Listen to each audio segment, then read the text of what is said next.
So starting the test drive in this Kona SEL, you get this 2-liter naturally aspirated 4 mated to the IVT. It does sound just a tad strained under hard acceleration, especially going uphill, but you don't have to worry about a turbocharger there if you find that to be an issue. Me personally, I appreciate the 1.6 turbo that you get in the limited trim, but I mean, this gets the job done. It just can be a little loud, but it's not like it's gonna necessarily blow up on you. But I do like just how swift the IVT is, because you don't have to worry about shift points. It just feels like a continuous gear almost. But then when you put it into the manual mode, it feels like you're actually shifting. So it's just funny how it does that. So I'm not downshifting, but I am, if that makes sense.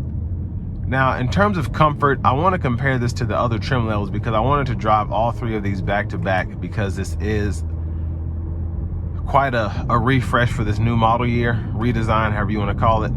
So I wanted to see how they all held up against each other. Now for the seats, you get the H-Techs in the limited, but you have a power seat here with the same cloth material that you can expect in the SC. And it's crazy how having a power seat can just make the driving experience that much more comfortable, because this is just much better than the SC, I think, because I was able to adjust my seat perfectly.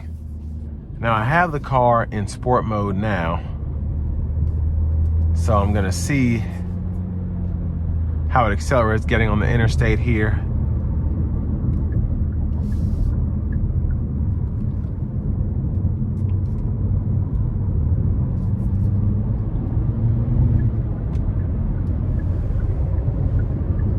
Now, one thing that's cool about having the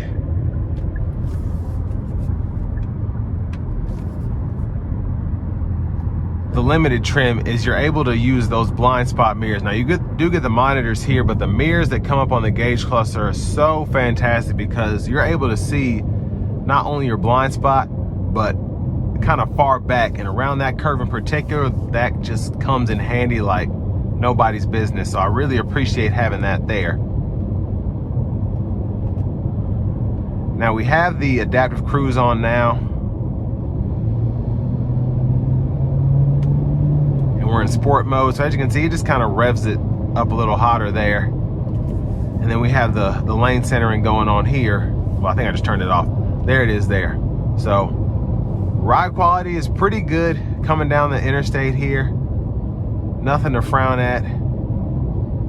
And that lane centering technology is mostly meant for just driving down the interstate there. It'll kick on pretty much whenever, but not really 100% reliable on city streets, especially harder curves. It kind of throws itself off. But I mean, for a safety feature, it's pretty awesome. I should say a highway convenience feature is probably the best way to put it. It keeps you in the lines and kind of lets you relax just a tad with that adaptive cruise control. Now to get this thing up to speed with the IVT, a lot of the times you have to put your foot to the floor, but nothing surprising there, again, just with this powertrain setup. Now in terms of competition, I think the Ford EcoSport, I even think the Subaru Crosstrek would be a good option. And I've said this in pretty much every Kona review I've done today. The biggest competitor, I think, just also getting a redesign in 24, having an interesting powertrain lineup, you're gonna have that Chevy Trax. And I think these two are the ones to beat, just in terms of the overall exterior aesthetics, just how good it looks in general, inside and out, and then just the size and the powertrain that you get for the money. Now this SEL convenience is pretty awesome, I think, because you do get the smart cruise, you get the digital display, you get this 12.3-inch navigation system, heated seats, a leather wrapped wheel. So like I said, between this and the Trax, I'd like, you all to decide. Let me know what you think in the comments. But with all that being said, this will bring me to the end of my review of this 2024 Hyundai Kona SEL with the convenience package.